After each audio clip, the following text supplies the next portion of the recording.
بسم اللہ الرحمن الرحیم۔ سوچتی ہوں کہ پرندے کیوں نہیں آتے، کنکر کیوں نہیں گراتے۔ دیکھتی ہوں بندوق اٹھتی ہے، گولی چلتی ہے، چلانے والے کی آواز آتی ہے، لا الہ الا اللہ۔ پرندے کیوں نہیں آتے، کنکر کیوں نہیں گراتے۔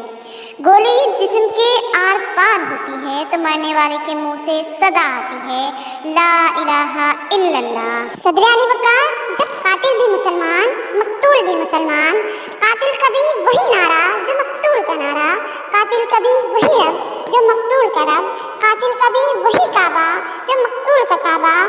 پھر پرندے کس کی مدد کو آئیں، قاتل کی یا مقتول کی؟ کنکر کس پر گرائیں، قاتل پر یا مقتول پر؟ قاتل کہلائے غازی اور مقتول شہید۔ کیوں صدر علی وقار پرندے کیوں نہیں آتے، کنکر کیوں نہیں گراتے؟ مفلس شہر کو دنبان سے ڈر لگتا ہے، مفلس شہر کو دنبان سے ڈر لگتا ہے، پر نہ دنبان کو رحمان سے ڈر لگتا ہے۔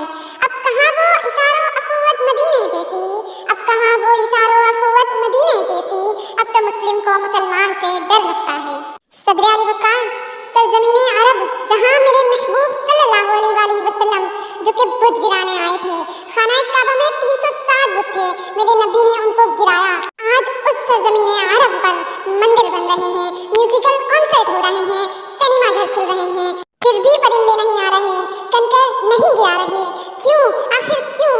کیونکہ میرا رب اتنا رحمان ہے کہ اس نے ہمیں ڈھیل دی ہوئی ہے کہ میرے بندو میری طرف رجوع کرو، ابھی بھی وقت ہے۔ کاش کہ ہم رجوع کر لیں۔ اسی لیے پرندے نہیں آتے، کنکر نہیں گراتے۔